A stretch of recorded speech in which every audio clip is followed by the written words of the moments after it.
Okay, so good morning, everybody. The weekly and Monday update. First of all, we are on the last week of this month of the quarter, and that's will be shaking, I think, on Friday or even before.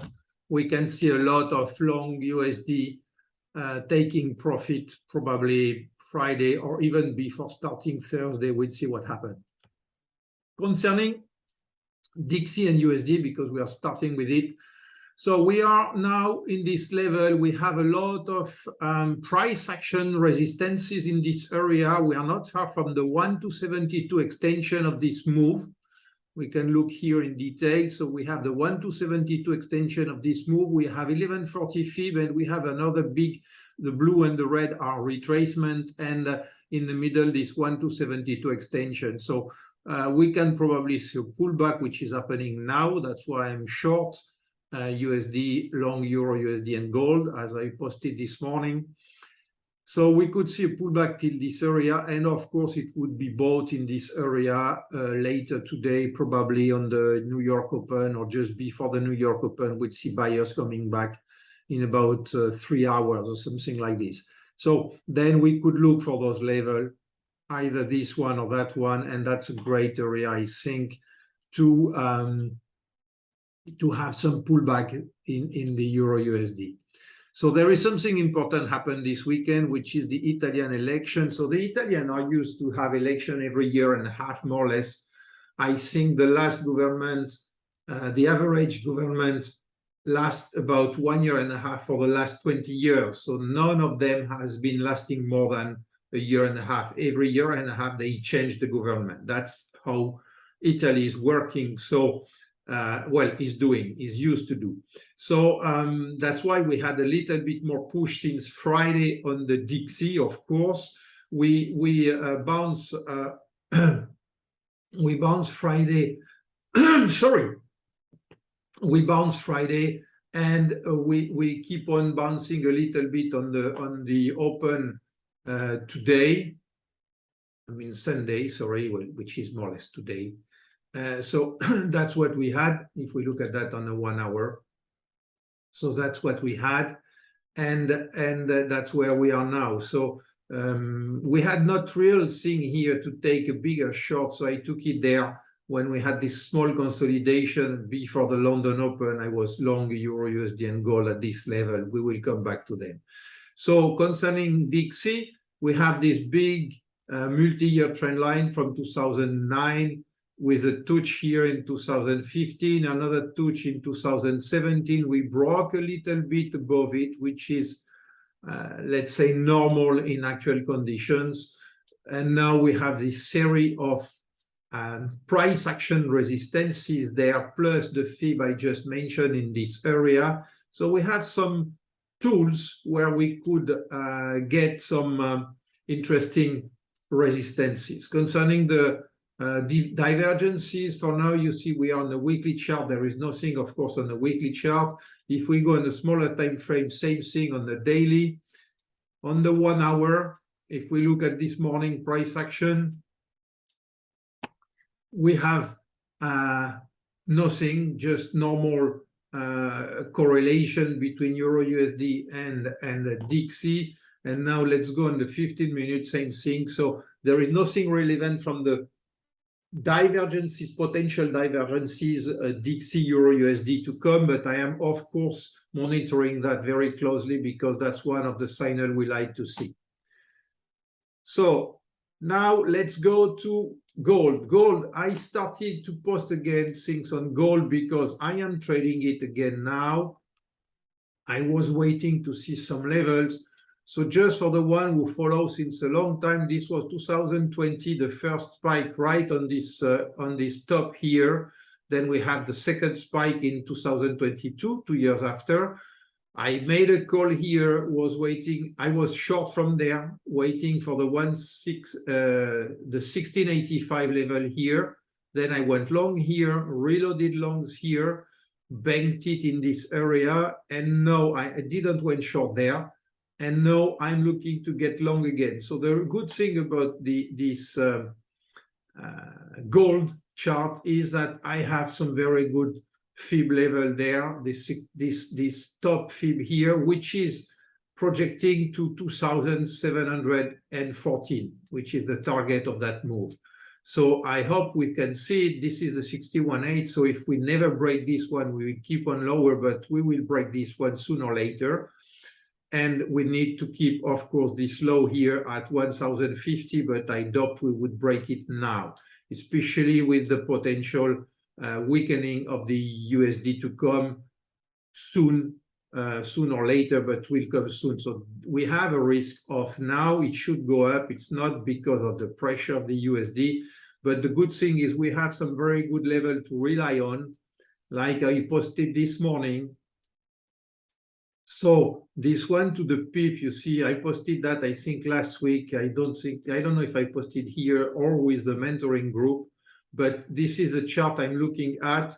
We have this level there, so we could probably go up there, see a pullback from here. I don't know if we will break lower or finally post a phase breakout of this huge resistance here, support resistance at 1,685 area. So it's something to look at closely. I want to be long gold. I don't want to be short gold now. So we have all the level we would need or we could need up to the next very big thing, which is 1,440. I'm not saying we are going there.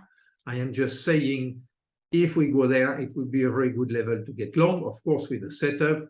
And we have on the way all those inside levels that I highlighted. And you see how this one, which is a 78.6 fib, has really worked to the pip on the morning open, on the Sunday open. So we came here, bounced from it. I took a long on this very important 2140 fib. I think we'll look for the 2360 at least, which is together with the level of the black one here. So this one will work, I'm pretty sure, very nicely. We will see a nice bounce on this area. Then we have that one and so on till there. So you have all the level there that you can note if you want to have them for the next move. Same thing as Euro USD. I'm looking up with the gold, like I'm looking up with the Euro USD, even if the Euro USD is, as we know, in a difficult period, and that can last some. So this is the same chart we have there. This is the volume analysis. So we have two important levels. You see the one where we mostly bounced from, which was a confluence with the other fib I just showed. And here you have the next one at 1605 area. And this is just in here. So we will probably see something there. I can, by the way, clone that one and put it there. So we would have a complete map there. So 1,607, and I don't know why you put it on the wrong number there. So 1,607.53. So this is the level we will look at. Let me unlock that one, and I will move it to the right value, mostly here. Okay. So that's what we have to look at. Probably a reaction here for sure, because we have a volume support there. Then we would go there and so on if we keep on looking lower, which is not my favorite scenario, but we have to be ready for everything. And on the upside, well, I said it, the target is 2,714 as soon as we can break the previous highs at 2080 area, where we went mostly twice with a double top we have in place for now. Concerning the Euro USD, so if we look at this big weekly channel, we are inside here. We bounce from this mostly 88.60 fib. It's not really, by the way, this one is not well positioned. I need to update this chart too. But we are mostly in this channel still. Nothing has changed there. Concerning the daily, so we have this big 61.8. I already spoke about it. We went to 78.6. Then we broke through that inside the Italian craziness, I would say, or something like this. We mostly touched the 61.8 inside fib here. We could, by the way, put it like this, which would be a little bit better, but I prefer that one because it's based on the 7640 fib, which is the most important and the one I like most. And then if we would go much lower, the big next target is 0.9021. So that's something I've been speaking about for the last, I think, 2 months at least. So this is the 100% extension of the huge multi-year ABC down, and you see how it has been holding the price very, very nicely in the past. We can look at that in really long term. You see how it has been holding. Of course, it's not to the peak when you have such a big monster ABC down. It can be a little bit, touch and even overshoot it a little bit, but you see how it has been reacting. So the next is a 100 extension. We have not been there ever yet. We had the 61.8 here that was holding. So the next big time will be there if we get there, which is likely to happen, which is possible, not likely, but possible according to the actual situation. So we have in about 10 minutes now the I4, the German I4. I don't see how it could be very positive due to what we have now, especially with the Italian story. So the Italian story is important because we have the debt. The Italian debt is huge. So what ECB did for the Greece some years ago when they rescated the Greece, if that happened with Italy, the European Union will explode. So Italy exploding means European Union is dead. So that's why markets are very nervous now about this situation, and that's why there is such a negative price action. I mean, a bearish pressure on the Euro USD now due to this potential problem. What I think on my side is that Meloni is not crazy. She knows that if she would right now do something crazy, it would be very negative for her because she would have to manage a completely crazy situation. I don't think at all she wants to get out of the European Union. That won't happen, in my opinion. And what will happen is she will wait for the 200 billion help that the European Union is supposed to give them. And she will negotiate something about migration and about some for example, the deconnection with the energy on the electricity and gas in Europe. Of course, she will disagree on some point, but that's normal inside a group of 27 countries. But we have seen, we are seeing more fragility of the union with conservative or let's say sovereigners that want to recover a little bit of sovereignty on the decision they have. The European Union have done, so they want to balance that a little bit, and I think that's what could come out of this situation we have now.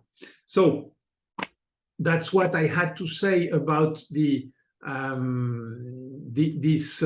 situation. You see here, it's another ABC because there is two ways to put it, and in this one we have overshooted there, but we have good level, and in this one we went to the peak on that 2360 fib, and now we are touching again the 7860 big fib. So it will be very important to see what happened now. So we see some pullback. We could backtest this 2360 here or even go lower, which is the target is a little bit lower, is 100 pips lower. The other one was at 90. This one is at 89.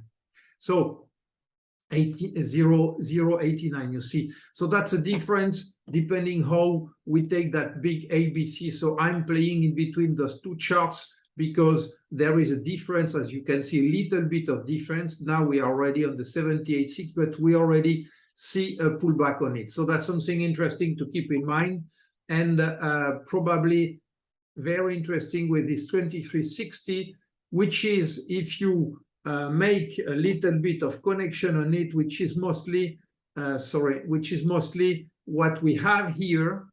We have had here the same thing. It's the inside 2360 fib of the gold. So it looks like this confluence of fib here is very interesting to keep on and to look at, because we have had the same reaction. So that's giving a kind of correlation of risk on, but of the Dixie potential reaction there.